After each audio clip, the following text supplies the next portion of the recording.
This is exactly how the German grandmothers made the meat sauce. Simple, cheap, and unbelievably good. Today we are making German Haschee, a traditional minced meat sauce that tastes way better than it should. The only prep step that you need to do before we start cooking is to chop the onions. I have done it already and I've got 2 of them here. So let's melt some butter in the pan and cook them slowly until they turn golden. Don't rush this part, this is where a lot of flavor comes from. Next, add tomato puree.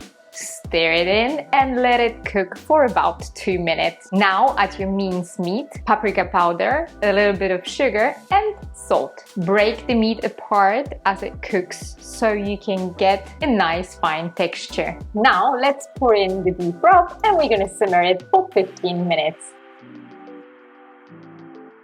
This is when everything starts to come together. And if you do enjoy traditional recipes like this, I share classic comfort food every week.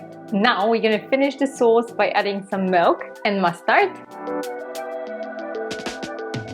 If you like a bit of heat, season it with cayenne pepper. I'm just gonna do it very gently. If the sauce is too thin, just mix a little starch, mix with water, or use mondamine like I do. You do know how much I love creamy sauces. Cook it for a minute and it will thicken up nicely. Traditionally, German Haschee is served with a German egg noodles. I love using Hörnle for this. The sauce mixes with those noodles perfectly. You just pour the sauce right over and that's it. Simple, but seriously good.